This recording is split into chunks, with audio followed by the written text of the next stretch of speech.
Quem veio receber a palavra de Deus? Deixa eu ver quem está com a Bíblia, quem está com a espada aí, levante a sua espada. Amém, olha só, coisa linda. E quem está com canivete? Só com o celular. Amém. Abra sua Bíblia, 1 Tessalonicenses. Vamos iniciar uma nova série de mensagens.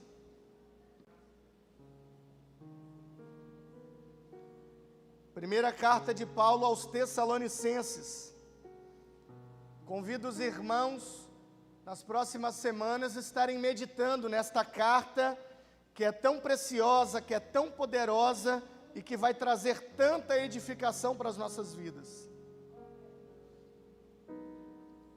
Próximo domingo, teremos aqui um culto especial de Natal.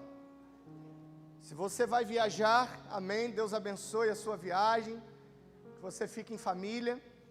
Mas se a sua família virar para cá, você vai receber, traga a sua família para o culto, traga a sua família para a igreja, né? Vamos cultuar a Deus juntos, convide amigos e familiares. Tem muitas famílias que gostam de estar reunidas ali na noite do dia 24, também no dia 25. Então, se você estiver com a sua família, convida eles, vamos fazer um cartaz bem bonito essa semana para poder divulgar, e aí você pode compartilhar lá no grupo da sua família, e convidar amigos e familiares.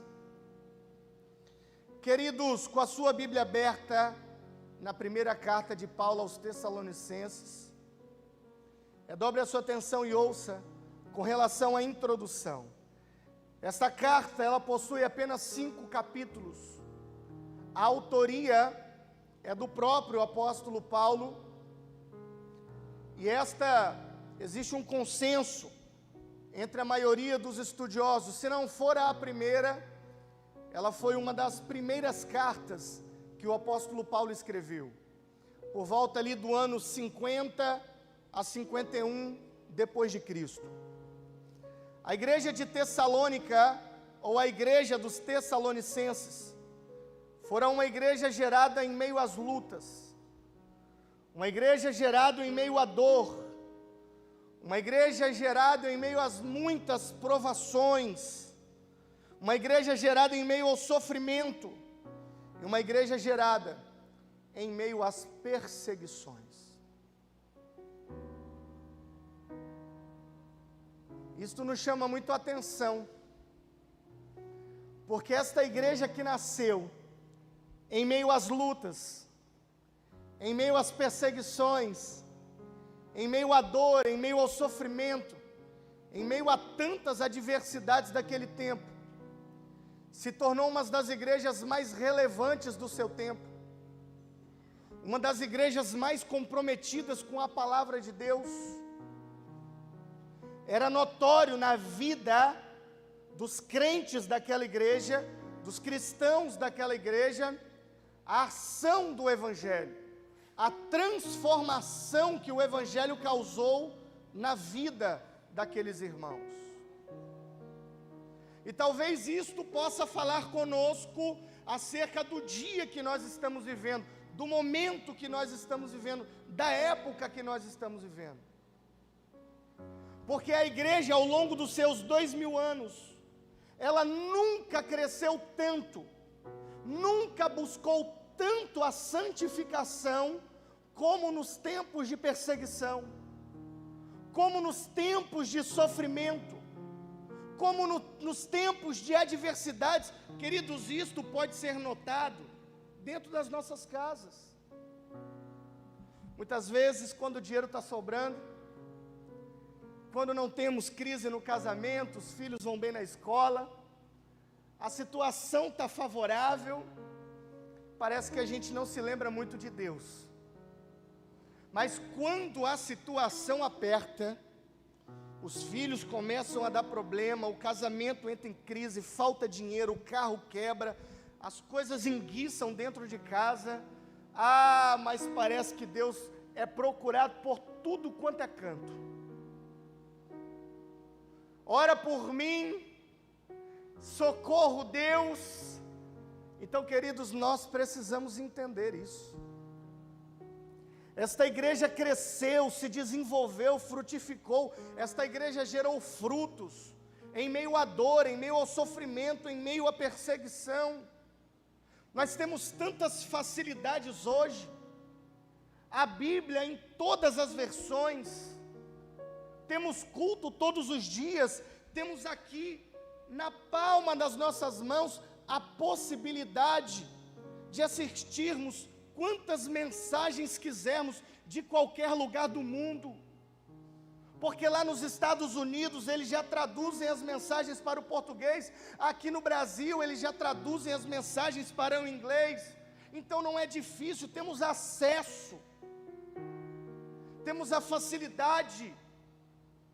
Se você liga a televisão, está sendo pregada uma mensagem. Se você abre a internet, nós temos facilidade. Temos cultos, células, eventos, programações, quase que todos os dias da semana. Agora a grande questão é respondermos uma pergunta, e eu preciso que você coloque amor em minhas palavras. Será que está faltando pão? Ou será que está faltando vontade de comer?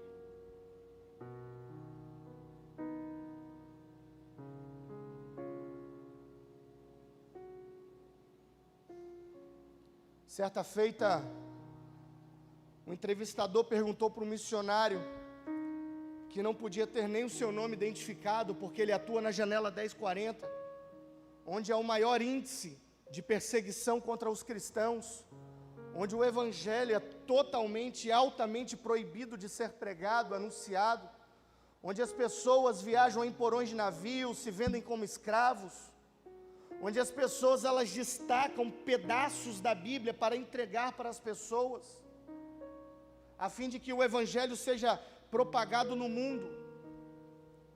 E mesmo correndo tanto risco de vida, aquele entrevistador perguntou para aquele missionário: como que você consegue ser crente com tantas dificuldades?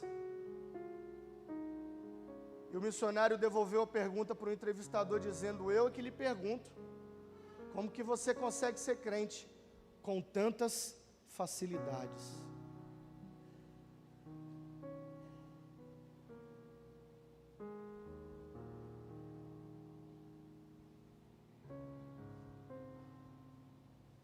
Queridos, nós precisamos entrar em uma campanha,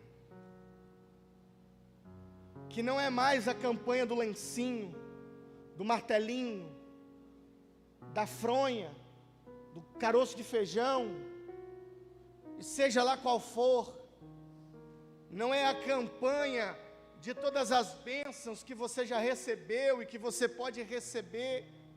Amados, nós precisamos entrar numa campanha de consagração, uma campanha de arrependimento, queridos, uma campanha de desatar de um novo tempo, uma campanha de pregar o evangelho todos os dias a todas as pessoas. Queridos, o campo missionário do Brasil não é só lá no Vale do Jequitinhonha, não é só no sertão da Bahia, não é só no Nordeste, não é só lá na Amazônia. O campo missionário no mundo não é só na África. Não, o campo missionário é onde Deus tem nos colocado. Esse é o nosso campo missionário. O que mais pode acontecer, o que mais precisa acontecer para rompermos, a fim de anunciarmos o evangelho no mundo?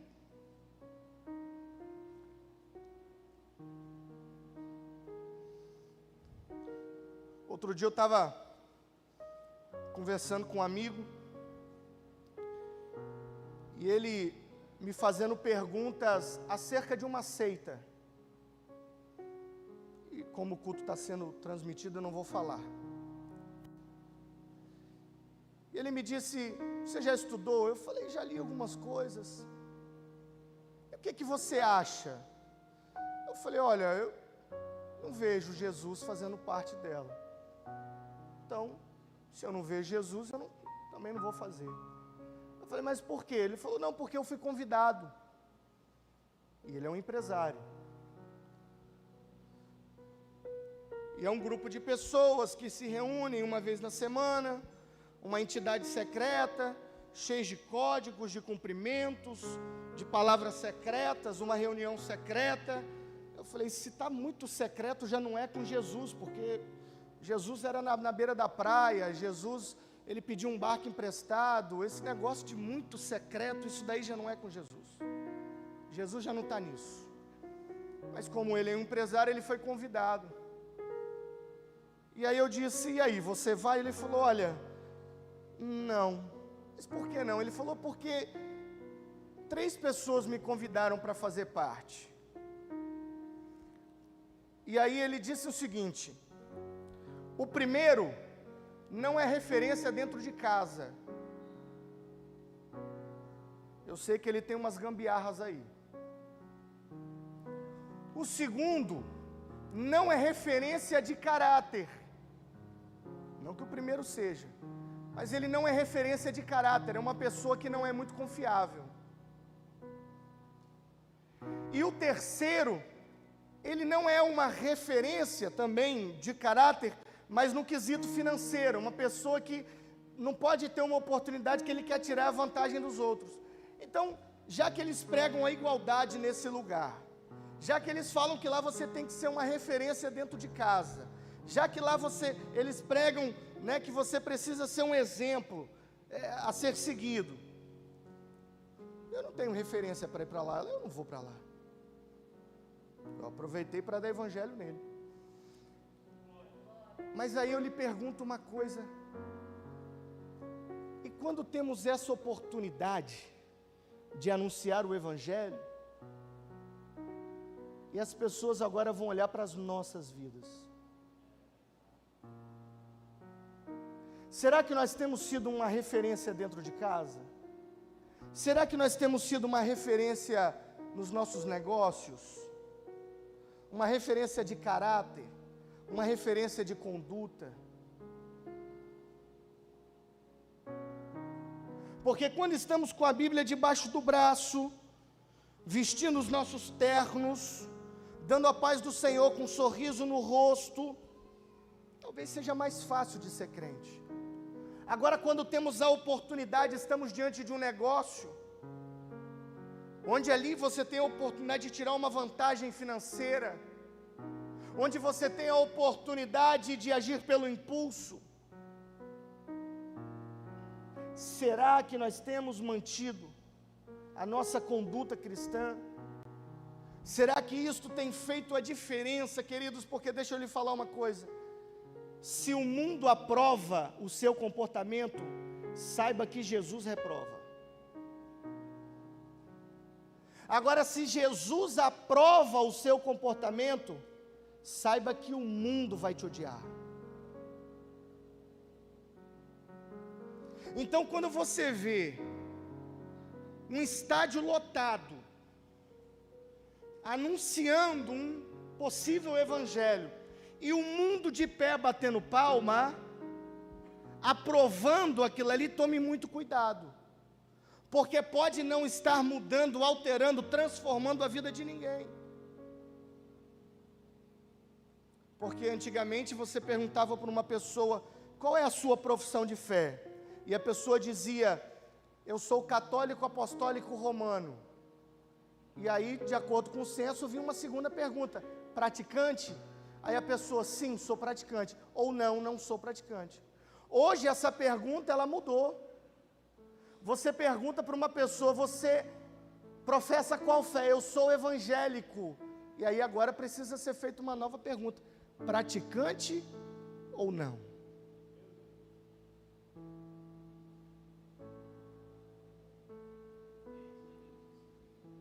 Eu preciso que você coloque amor em minhas palavras. Nós estamos fazendo a introdução dessa carta. Em sua segunda viagem missionária, Paulo esteve em Tessalônica. Tessalônica era uma cidade muito importante. Naquela época possuía cerca de 200 mil habitantes.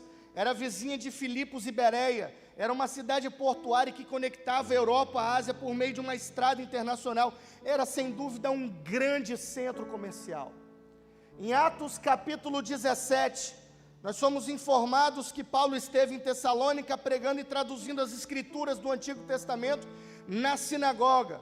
Paulo esteve naquela sinagoga por 3 vezes, e ele anunciava uma relação ou uma conexão das profecias messiânicas do Antigo Testamento com o Novo Testamento, do Antigo Testamento com o Jesus histórico, porque havia um grupo de judeus ensinando para os gregos que o Jesus, que o Cristo, que o Messias, ele ainda haveria de vir, e outros ainda pregando que se Jesus de fato era o Cristo, ele então não deveria ter morrido numa cruz, ele não deveria ter morrido de uma forma tão vexatória e tão humilhante.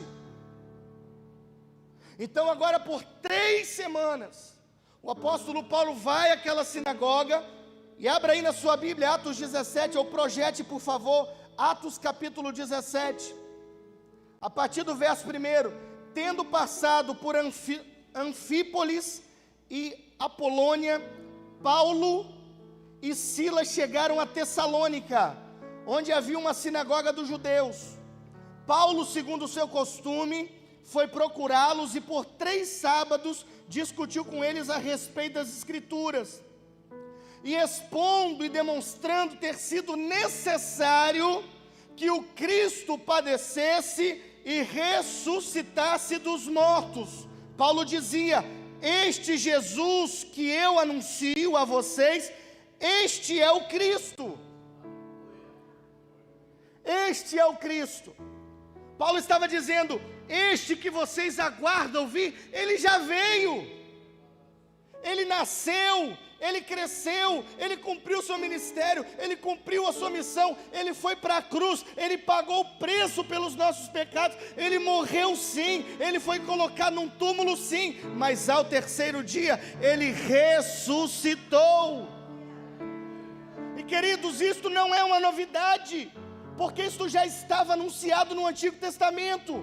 Há 700 anos antes de Jesus nascer, já havia anunciado Isaías, Miqueias e tantos outros profetas, anunciado que ele era o Cristo, que ele haveria de vir.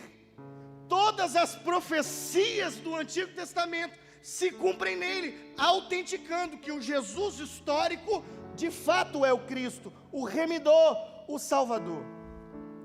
Então quando Paulo prega essa verdade, verso 4, alguns deles foram persuadidos e se juntaram a Paulo e Silas. O mesmo aconteceu com numerosa multidão de gregos piedosos e muitas mulheres importantes. Aleluia. Só que por questões de segurança, Paulo foi enxotado daquela cidade, ele teve que sair às pressas. Então, ele começa a sofrer ameaças e perseguições. Paulo vai para Bereia. Quando Paulo chega em Bereia, Atos capítulo 17, nos versículos seguintes, ele começa a encontrar um grupo de homens estudiosos, de crentes estudiosos da palavra, que quando Paulo falava, eles olhavam para Paulo e olhavam para as Escrituras, olhavam para Paulo e olhavam, eram exímios estudiosos das Sagradas Escrituras, os crentes de Bereia, os bereanos. Eles eram ávidos, examinavam as Sagradas Escrituras com diligência. Então Silas e Timóteo permanecem em Bereia, Paulo é levado para Atenas. É quando Paulo vai ministrar lá no Areópago, e havendo um altar erguido pelos atenienses ao Deus desconhecido, ou seja, eles não queriam ficar chateados com ninguém. Era tanta idolatria em Atenas, que eles fizeram um altar para todos os deuses. Olha, esse aqui é o Deus de fulano, de ciclano, de beltrano, tapa Deus, Deus, Deus, Deus. Aí lá em último lugar, olha, esse daqui talvez, se houver mais algum Deus que nós não mencionamos, esse daqui é um altar ao Deus desconhecido. Foi o tema do sermão de Paulo. a estes que vocês não conhecem, ao Deus desconhecido, é este que eu vou vos anunciar. Então ele vai pregar no Areópago, aonde os doutores anunciavam, onde os filósofos faziam seus discursos muito bem elaborados, com as suas exímias oratórias. Sim, então de Atenas, após ministrar, agora Paulo ele vai para Corinto, e ele pede que Timóteo volte a Tessalônica, para saber como estavam aqueles irmãos, como fora o resultado da palavra ministrada, como fora o resultado daquele intensivão que Paulo fez lá, aquele EJA, aqueles 3 sábados que Paulo ministrou lá na sinagoga. Paulo agora pede para que Timóteo retorne a Tessalônica e traga os resultados dessa palavra. Eles se encontram em Corinto. O apóstolo Paulo ficou tão feliz que ele começou a escrever uma carta, 1 Tessalonicenses. Só que Timóteo vai contando o relato,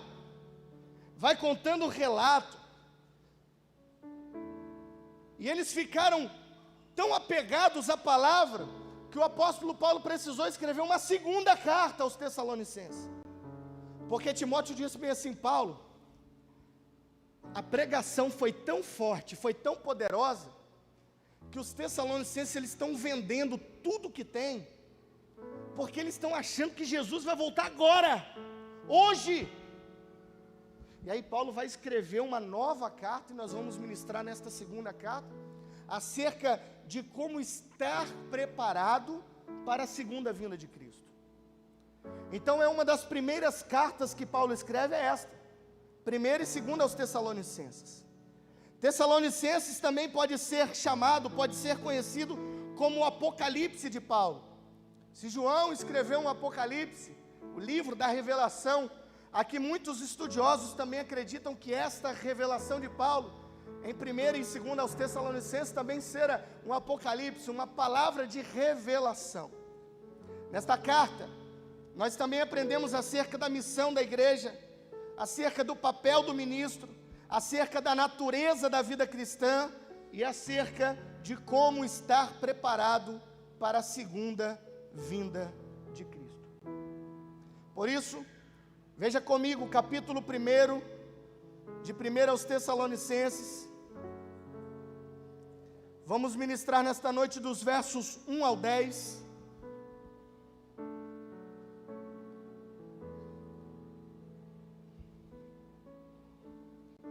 Acerca do impacto causado pela palavra. Quando a palavra de Deus é anunciada, quando a palavra de Deus ela é ministrada, qual impacto a palavra de Deus tem causado na sua vida?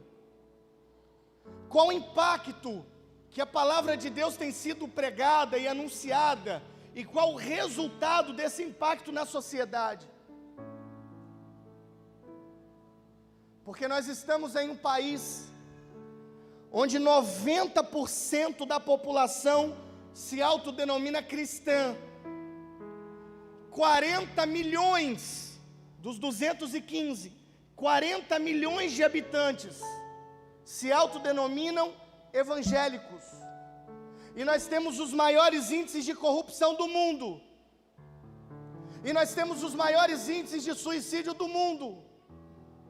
E nós temos os maiores índices de violência contra a mulher do mundo, de criminalidade, de tráfico de drogas, de crianças vendidas como escravas, a fim de alimentar esse mercado escuro da venda, do tráfico de crianças para a prostituição. Qual o impacto que a palavra tem causado na sociedade? Qual o impacto que a palavra tem causado na minha e na sua vida? Por isso o apóstolo Paulo vai nos informar a partir desses versos. Quando ele diz Paulo, Silvano, esse Silvano aqui é o Silas, porque Silvano é o seu nome romano, é o seu nome no latim, e Silas é o seu nome no grego, mas é a mesma pessoa, Paulo, Silas e Timóteo, a igreja dos Tessalonicenses, em Deus Pai e no Senhor Jesus Cristo, graça e paz vos sejam dadas. Paulo, ele registra a autoria, e Paulo, ele dá uma saudação, e no verso 2, Paulo já nos apresenta o primeiro impacto da pregação: sempre damos graças a Deus por todos vós, fazendo menção de vós em nossas orações. O primeiro impacto que a palavra de Deus causa em nossos corações, redobre a sua atenção e ouça, é a gratidão. Repita comigo: gratidão. O apóstolo Paulo está escrevendo agora uma carta de gratidão. Ele inicia o seu testemunho dizendo: eu dou graças a Deus pela sua vida, eu dou graças a Deus porque você recebeu a palavra, eu dou graças a Deus porque a palavra chegou até você, eu dou graças a Deus porque você é um resultado da minha oração, eu dou graças a Deus, eu rendo graças a Deus, eu ofereço ações de graças, eu rendo louvores a Deus pela sua vida. Será que a palavra, quando é ministrada em nossas vidas, será que nós estamos demonstrando o mesmo resultado, demonstrando gratidão? Será que quando você olha para o retrovisor da sua vida, neste ano de 2023, será que você mais agradeceu, ou será que você mais murmurou? Será que você mais agradeceu, ou será que você mais se lamentou?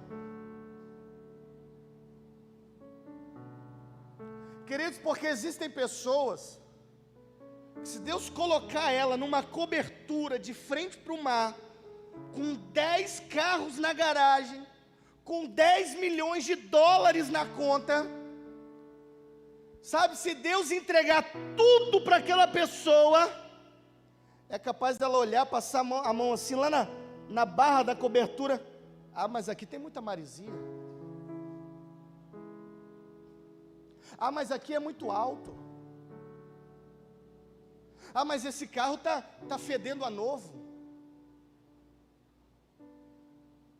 Porque tem gente que só sabe reclamar, porque tem gente que só sabe murmurar.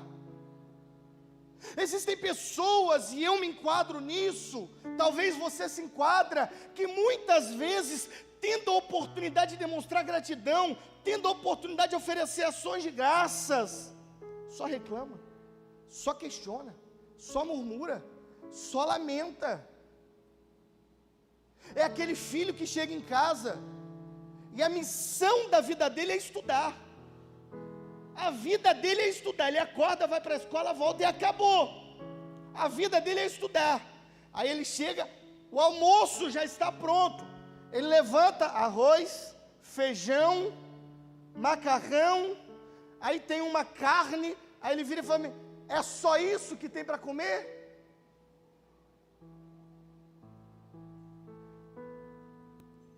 É aquele marido, e eu me enquadro nisso, talvez você se enquadre também, que muitas vezes, tendo a oportunidade de ofertar um elogio para a esposa, às vezes a mulher trabalhou o dia inteiro, ficou com a barriga no fogão, lavou roupa, cuidou de criança, fez tudo, aí no final do dia você chega e perde a oportunidade de fazer um elogio, perde a oportunidade de fazer ação de graças. Queridos, é a palavra de Deus que vai trazer impacto para todas as áreas das nossas vidas.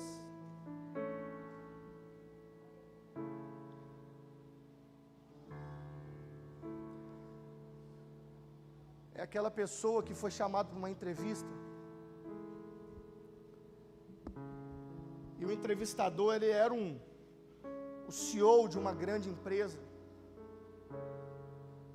só que ele não tinha orelhas, sofreu um acidente e não tinha orelhas, e ele colocou que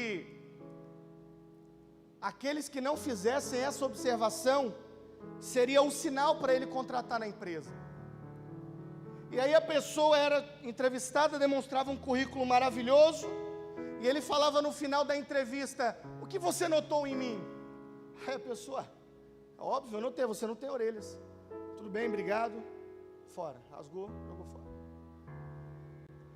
A segunda, uma entrevista impecável, um currículo maravilhoso, doutorado. No final da entrevista: o que você notou diferente de mim? Olha, o senhor não tem orelhas. Fora. No terceiro, uma pessoa de uma conduta, de uma oratória, uma pessoa assim de um fino trato. Perguntou e a pessoa foi para um lado, foi para o outro, falou: meu senhor, me desculpa, mas eu não posso deixar de falar, o senhor não tem orelhas. Fora. O último da fila. Veio uma pessoa, fez uma entrevista, o currículo dela já não era lá tanto essas coisas, mas havia uma senha, havia um segredo para arrumar aquela vaga, pastor Alex. E no final ele perguntou bem assim: olha, o que você notou de diferente em mim? Aí a pessoa olhou, falou bem assim: olha, eu notei que o senhor não usa óculos. Aí ele: mas como assim? Você notou? A vaga é sua. Porque aí contou como é que era. Aí no final ele foi se despedir: mas como assim? Onde que você tirou isso? Porque todas as pessoas que entraram aqui. Aí no final ele falou assim: olha, é muito óbvio. O senhor não usa óculos porque não tem como os óculos ficarem segurando nas orelhas, né? Na hora que botar, se não tiver a orelha, não vai segurar, vai cair. Aí ele morreu de rir, mas disse: a vaga é sua. Queridos, algumas pessoas, eles olham e veem uma pedra. Outros olham e veem uma obra de arte. Pessoas olham para um pedaço de árvore caído, cortado, velho, ali maltratado pelo tempo, e veem apenas um pedaço de árvore. Outros veem uma mesa linda, outros veem uma cadeira, outros veem um armário. O segredo é esse: como nós estamos vendo a pessoa, como nós estamos abrindo os nossos olhos e identificando a qualidade na vida de cada um. Queridos, eu vejo um auditório na minha frente, mas Deus, Ele vê uma pedra preciosa. Deus, Ele está vendo uma ferramenta extraordinária. Sabe, é como o apóstolo Paulo está dizendo: olha, eu dou graças a Deus por vocês. Não importa se você era um alcoólatra, não importa se você era um idólatra, não importa se você era um adúltero, não importa se você era um mentiroso, um fofoqueiro, não importa. Agora Deus está te dando a oportunidade. Paulo está agradecendo porque o evangelho impactou a vida daquelas pessoas. E agora são ferramentas extraordinárias, são pedras preciosas nas mãos de Deus. Como que você vê o seu filho? Como que você vê o seu casamento? Como que você vê a sua família? Como que você está vendo o seu 2024? Ah, eu ligo a televisão, é só crise. Eu espremo o jornal assim, pinga sangue. Só fala de morte, só fala de tragédia, só fala de derrota. Olha, pode esperar que 2024 vai ser daquele jeito. São os profetas do caos, você conhece? É aquela pessoa que só chega para você e fala bem só: não vai dar certo não, tá? Pode existir. Você está pensando em comprar, não compra não. Você está pensando em vender, não, não vende não. Não faz não, são os profetas do caos. Querido, o seu 2024 vai ser o melhor ano da sua vida. Abra os seus olhos e comece a enxergar com esperança, com amor. Enxergue a conversão desse marido, enxergue a conversão desse pai, enxergue a libertação desse filho. Sim, declare. Entre na sua casa e diga: eu dou graças a Deus pela minha casa, eu dou graças a Deus pela minha família, eu dou graças a Deus pelo meu casamento, eu dou graças a Deus pelos meus filhos, eu dou graças a Deus pela minha igreja, eu dou graças a Deus pelo meu pastor, eu dou graças a Deus pelo meu país.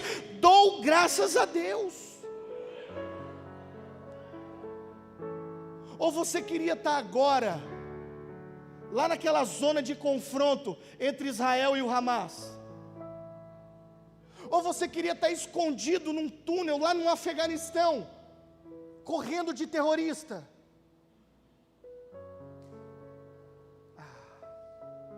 Graças a Deus. Quando a palavra de Deus é ministrada, a gratidão precisa impactar o nosso coração. O segundo impacto da palavra, veja no verso 3, lembrando-nos sem cessar da vossa,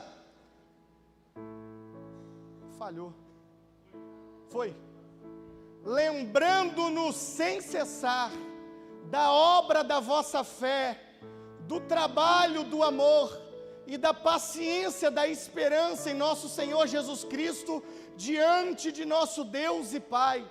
Permaneça no verso 3 e mude de versão, coloque a Almeida corrigida, essa já está, coloque a Nova Almeida, ali essa, sim, lembrando-nos diante de nosso Deus e Pai, eu gostei dessa palavra, da operosidade da vossa fé. Eu fiz questão de anotar e de pegar aqui o significado. Uma fé operosa, redobre a sua atenção e ouça, é uma fé que tem característica de ser produtiva. Uma fé operosa é uma fé que não está paralisada, é uma fé que não é vazia, é uma fé que se traduz. Você é uma pessoa de fé, a palavra de Deus trouxe impacto na sua vida. O que essa fé tem gerado? Olha, essa fé tem mudado o ambiente onde eu estou, porque antigamente, quando eu chegava no lugar, e as pessoas estavam ali vendo pornografia, falando palavrão e conversando qualquer coisa, nada mudava. Eu chegava, era só mais um. Agora, na hora que eu boto o pé, acabou. E as pessoas ainda me pedem ajuda. É uma fé operosa. Ali estava acontecendo uma confusão. Quando você chegava, a confusão só aumentava. Por exemplo, a partida de futebol. Ei, crente que não pode jogar futebol. Você bota o crente lá, o problema é quando o pastor arruma confusão, né? Aí você bota o crente lá dentro do campo de bola. Aí começa, aí daqui a pouco, meus amigos, parece que até os campos do lado param para ficar vendo, parece assim, como é que é o nome? Um octógono, parece uma luta de MMA, tem até uns memes na internet assim, né? Retiro da igreja, é perna para um lado, braço para o outro. Antigamente era assim, agora você foi impactado pela palavra de Deus, você tem uma operosidade da fé, é uma fé que produz o quê? Quando você vê a confusão, que você chega, você apazigua o ambiente onde você está.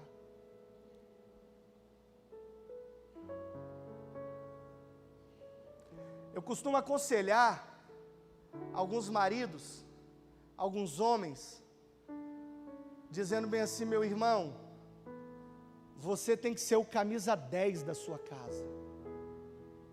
Para quem conhece futebol sabe, o camisa 10 é aquele que joga mais com a bola fora do pé do que propriamente com a bola no pé.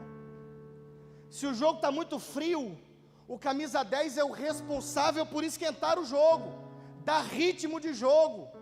Ele olha e observa se está faltando marcação, se está faltando ataque, e o camisa 10 ele organiza o time. Quando a bola bate no pé dele, ele já sabe o que faz. O camisa 10, se o jogo está muito quente, ele é responsável por acalmar o jogo. Então o sacerdote do lar, o marido, ele precisa ter essa função de camisa 10. Se ele chegou em casa, o negócio está pegando fogo, você tem que segurar. Você tem que apaziguar, você tem que ajudar a resolver aquele problema, não é criar mais. Isso é uma fé operosa, é uma fé que atua dentro de casa. Porque tem gente com um currículo que está impressionando muita gente lá fora. Olha, eu já curei 20 paralíticos, 10 cegos. Olha, eu oro madrugadas inteiras no monte, eu já ressuscitei 2 defuntos. É um currículo que o mundo fala bem assim, nossa, eu bato palma para você. Mas eu lhe pergunto, como que você tem sido como marido? Como que você tem sido como pai? Porque não adianta nada passar a madrugada inteira no monte orando e chegar em casa você tratar seu filho como um lixo, sua esposa como o resto. Não adianta gastar todo o seu dinheiro com terninhos e gravatinhas e sapatinhos de 2 cores e a sua mulher anda toda ali de qualquer jeito. Porque tem gente que é assim. Não, eu estou cuidando, eu fui lá e comprei 20 livros. Aí o filho não tem comida para comer em casa. Era melhor não ter comprado. Não, porque eu tenho que andar todo bonitinho. Aí a mulher parece que anda assim toda.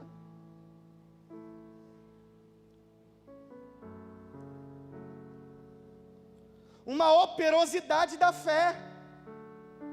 2024 tem eleição de novo, Lucas? 2024 vai ser o quê? Prefeito e vereador. Agora eu quero ver de você demonstrar uma operosidade na sua fé.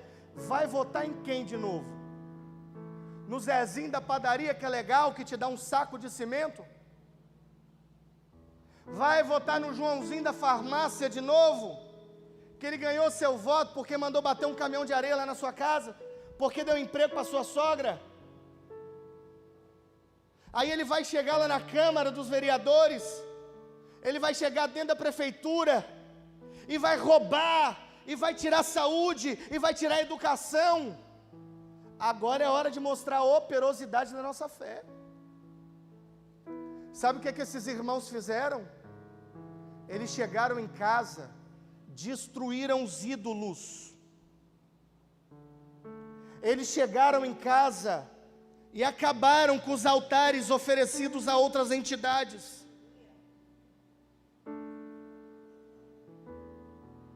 A vida foi transformada, a conduta mudou. Porque não adianta nada na hora de você fazer uma oração, você erguer a sua voz e falar: meu Deus, ó Santo de Israel, mas aqui dentro você não para de pensar bobagens. Não adianta você se apresentar dizendo: aqui está um servo do Senhor ao seu dispor, mas o seu coração está cheio de segundas intenções.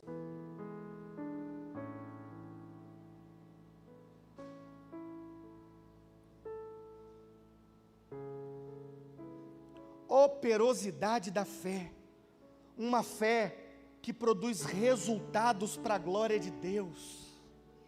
Aleluia! Uma fé que vai fazer você viver uma transformação na sua vida, uma fé que vai fazer você viver uma transformação no seu casamento, uma fé que vai fazer você viver uma transformação na sua família. Será que vai chegar mais um ano, você vai ser expulso daquele grupo de WhatsApp, porque você só fica postando política? Ninguém na sua família aguenta mais você postando política de novo, arrumando confusão. Prega a palavra, prega a palavra, prega a palavra. Chega de perdermos a oportunidade. Anuncia que Jesus está voltando. Agora veja, coloca lá de novo o verso 3 ainda. Lembrando-nos diante do nosso Deus e Pai, da operosidade da fé que vocês têm, da dedicação do amor e da firmeza da esperança que tem em nosso Senhor Jesus Cristo. A abnegação do amor é um amor sem fronteiras, é um amor sem limites, é o amor de Deus expresso no Espírito Santo por meio dos crentes, é um amor sacrificial e não superficial, é um amor sem máscaras, é um amor que não é visto só por palavras, é um amor demonstrado por atitudes. Agora é a hora de amar, de separar os homens dos meninos, não é assim que fala? E ver quem é de verdade. Abnegação do amor. É o impacto da palavra. É o impacto. Firmeza da esperança no Senhor Jesus Cristo. É uma esperança viva, é uma esperança gloriosa. Porque tem gente falando bem assim, olha, cuidado, viu? Jesus vai voltar. Mas é aquele voltar tão michuruca, que nem ela acredita mais que Jesus vai voltar. Tem gente que para acabar com o assunto, as pessoas falam bem assim, nossa, você está vendo o que está acontecendo no mundo? O que você acha que é? Aí tem gente que para resolver a história, fala, ó, é o fim mesmo, Jesus está voltando. Mas prega o evangelho, anuncia, aproveita a oportunidade. É um ponto de contato que nós precisamos. Muitas vezes as pessoas não acreditam que Jesus está voltando, porque não ver nós com essa firmeza e com essa convicção de que Jesus está voltando.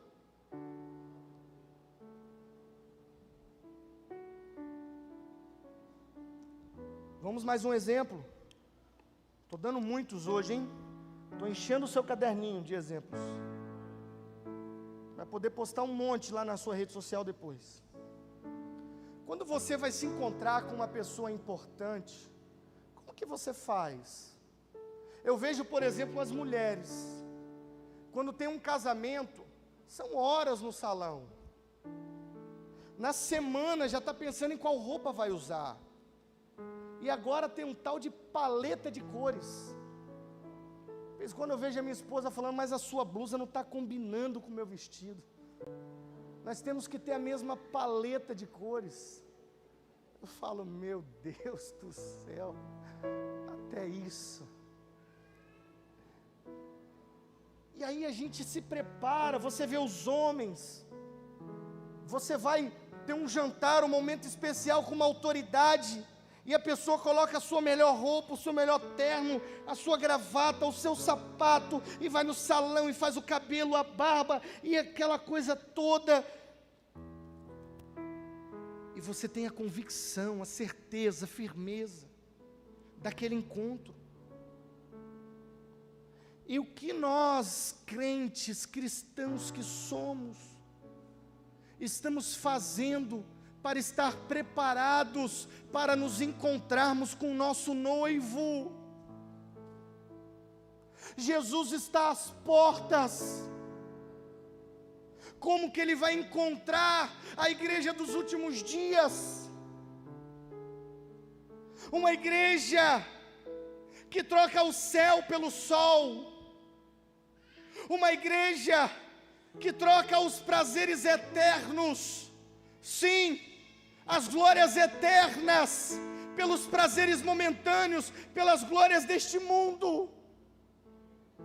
Uma igreja que não tem firmeza e convicção da sua fé.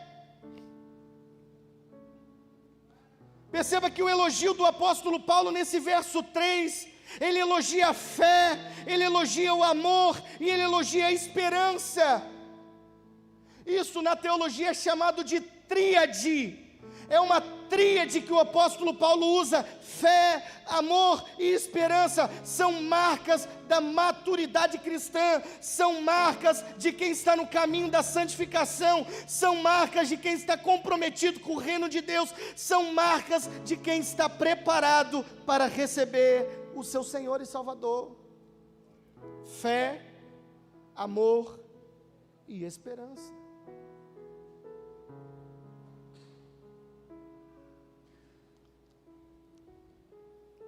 Veja no verso 4. Conhecendo, irmãos amados, a vossa eleição. O apóstolo Paulo, ele ouviu um relato de Timóteo, e ele ficou tão feliz, que ele estava reconhecendo a eleição daqueles irmãos, que eles eram eleitos no Senhor, que eles tinham certeza da salvação. Queridos, às vezes a gente pergunta para crentes que têm 10 anos de igreja: irmão, você tem certeza da sua salvação? Pastor, não sei não. Misericórdia mesmo. Sim, porque muitas pessoas sabem como que elas vivem hoje. Elas vêm na igreja no domingo e alcançam a salvação.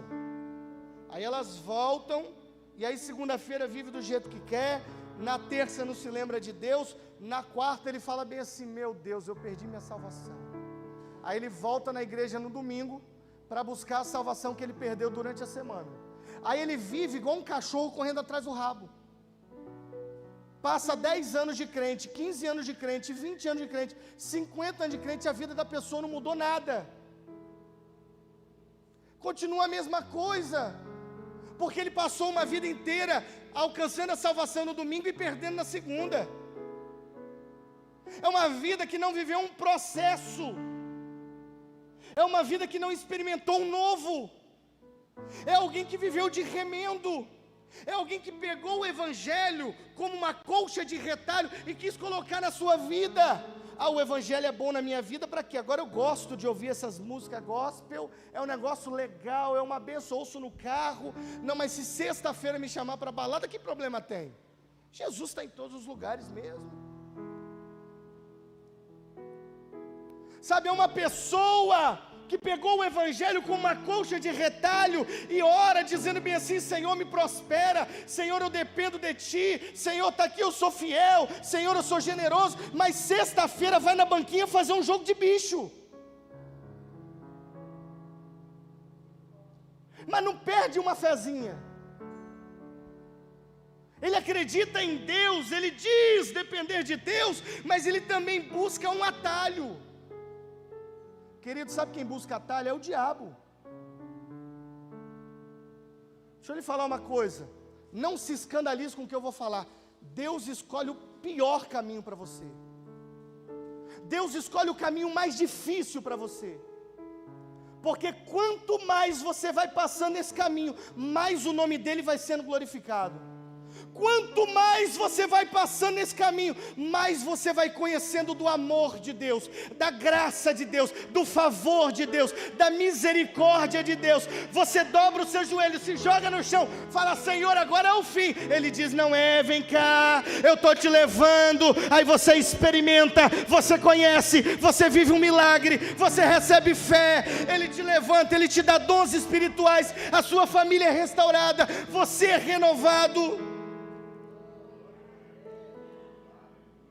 E quando você passa nesse processo, você olha para trás e você percebe como que você cresceu, como que você amadureceu, como que você se tornou um grande homem de Deus, uma santa mulher de Deus, como agora você se tornou um jovem, onde você vai entrar numa sala de universidade, como é exemplo da Universidade Federal do Espírito Santo, que você chega lá, você vê jovens com os pés em cima de um equipamento de 500 mil reais, as paredes todas pinchadas, gente fumando maconha dentro da sala, um absurdo. Que diferença vai fazer?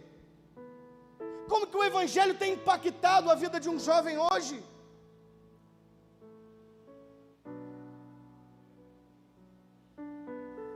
Como que o Evangelho vai impactar uma região onde quem chega lá com a ajuda é só o político em época de eleição? Porque é isso que está acontecendo hoje. Porque a vida toda, redobre a sua atenção e ouça para esse exemplo que eu vou falar. A vida toda, os europeus, eles foram até a África, o continente africano, para pegar petróleo, para pegar minerais, para pegar tudo que é valioso, batia nas costas e falava: nós somos irmãos, nós somos amigos. Eu vim pegar o seu petróleo, mas eu vou te deixar uma cesta básica. Olha, eu vim pegar aqui os seus minerais, as suas pedras preciosas, mas vou te deixar um pouquinho de remédio, vou dar brinquedo para o seu filho.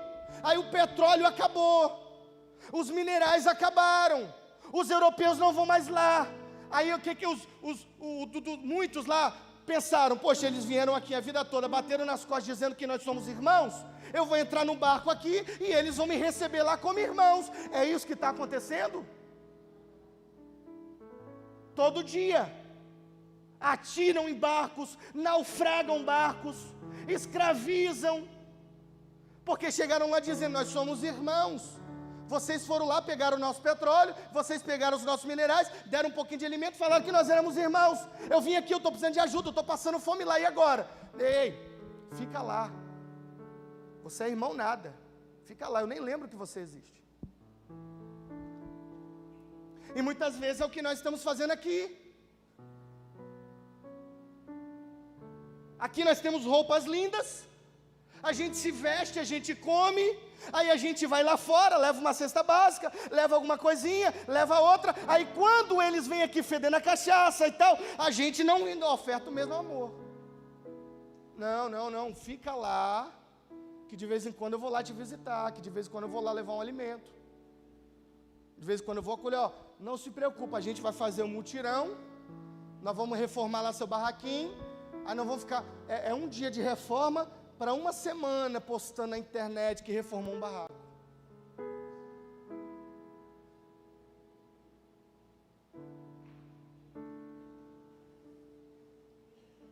Distribui 10 cesta básica e uma semana mostrando que distribuiu cesta básica.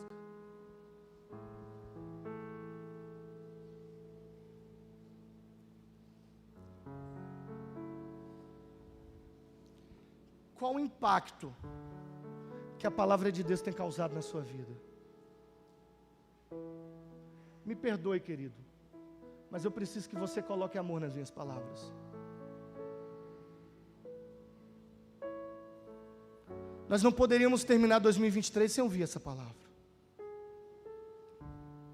Nós não podemos entrar 2024 da mesma forma que estamos terminando 2023.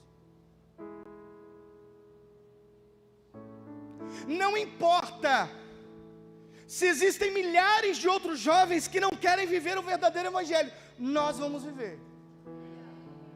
Não importa se existem milhares de outros homens que não querem viver a verdade do evangelho, nós homens desta igreja vamos nos comprometer a viver. Não importa se existem milhares de outras mulheres que não querem viver a verdade do evangelho, nós, as mulheres desta igreja, vão se comprometer a viver. Não importa por aí se eles querem ensinar as crianças com balinha, com pirulito, não importa, nós vamos ensinar as crianças com a palavra de Deus.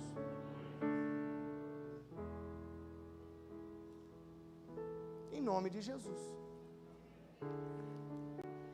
E aí nos versos 5 e 6, para finalizar, porque o nosso evangelho não foi a vós somente uma palavra, mas também em poder no Espírito Santo, aleluia.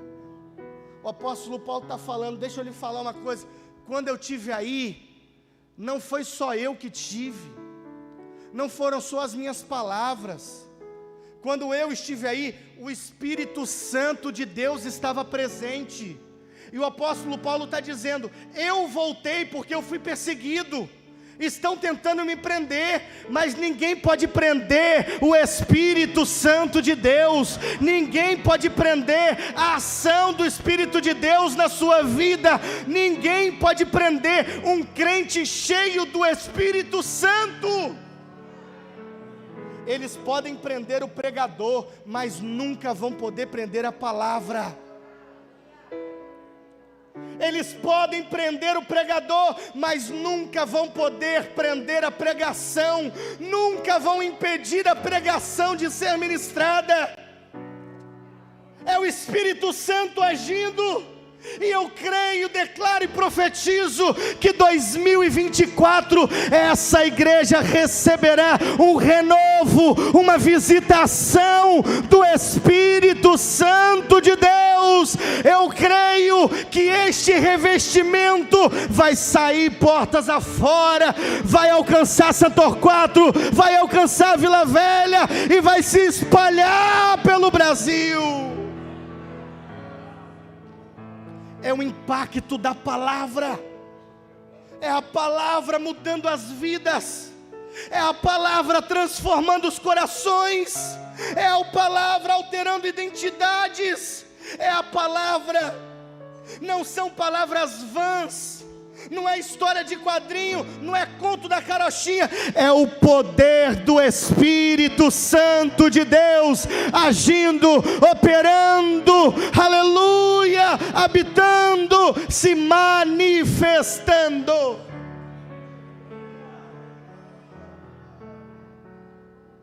Existe uma diferença muito grande entre o Espírito Santo presente e o Espírito Santo presidente.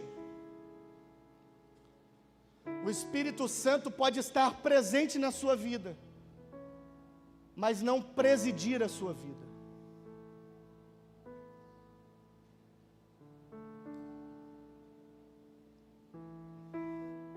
O Espírito Santo pode estar presente, mas o desejo dele é ser o seu presidente, é governar a sua vida, é dirigir a sua vida, é dirigir a sua história. Oh, aleluia! Eu vejo muitas pessoas dizendo bem assim: não, este ano de 2024, Deus vai ter espaço na minha agenda. Ó, tadinho de Deus, hein? Tadinho de Deus, Ele vai ter um espaço na sua agenda. Coitadinho de Deus. Ah, crente, Deus, Ele vai rasgar essa agenda. Deus, Ele vai mandar, vai governar na sua vida, vai ditar as regras, vai falar: para com isso, seu crente mimado, vá tomar vergonha na cara, muda essa vida. Ei, chega. Ô pastora, eu não sou pastor presidente dessa igreja, mas eu preciso falar isso como modo geral. Graças a Deus aqui não tem ninguém assim, mas é um monte de crente mimado, mimimi, pipipi, que você fala bem assim: meu irmão, cadê você? Não te vi na igreja, estou preocupado. Nossa, o pastor está em cima de mim toda hora me perguntando. Nossa, eu não posso faltar um dia. Ai, que palavra dura, eu vou sair da igreja, eu quero ficar ouvindo, blá, blá, blá. Um monte de gente que você não pode falar, que a pessoa está cheia de nhenhenhê, cheia de não me toque. Aí eu vou sair do grupo, aí eu vou não sei o quê. Meu Deus, é porque está acostumado com palavrinha, com massagenzinha. Mas o Espírito Santo quer te pegar de jeito. O Espírito Santo quer virar você de ponta cabeça. O Espírito Santo quer sacudir você. O Espírito Santo quer te levar para uma outra dimensão.